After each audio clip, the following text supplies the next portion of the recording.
आज की जो कहानी है उस कहानी के बारे में कहा जाता है कि देश में किसी खजाने की सबसे बड़ी चोरी की कहानी है या मामला है। एक ऐसी चोरी जिसमें तमाम जांच हुई और अजीब अजीब चीजें सामने आई। बात सितंबर 1980 की है, सितंबर 1980 की है।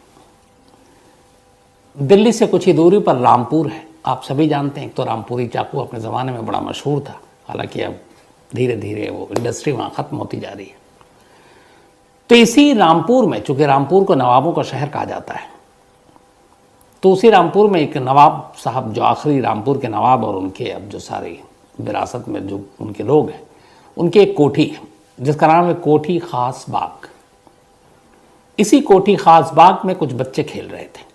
खेलते खेलते वो छत पर पहुंच गए और अचानक उन्हें एक चमकती हुई प्लेट नजर आई।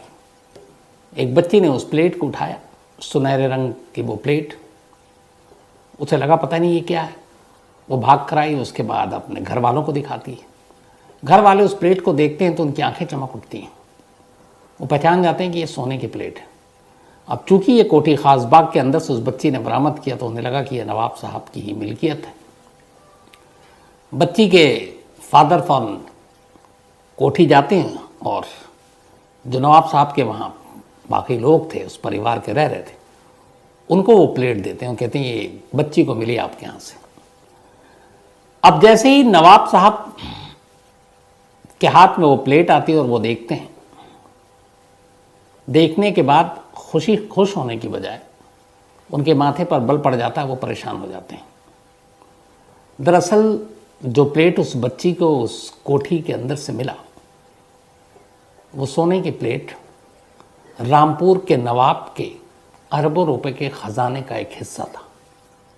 एक ऐसा खजाना जो ना मालूम कितने ही दरवाज़ों के अंदर, बड़े बड़े लॉकर के अंदर बरसों से रखा हुआ था।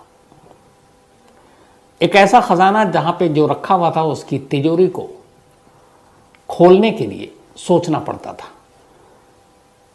अनगिनत दरवाजे, हर दरवाजे पर एक ताला और हर ताले की चाबी अलग अलग बक्सों में, और उन बक्सों की चाबी अलग अलग, और सिर्फ 2 लोगों के पास इन सारी चाबियों की जानकारी। जो लोहे के बड़े बड़े दरवाजे हुआ करते थे, स्टील के, मतलब उसको तोड़ना काटना लगभग मुश्किल था।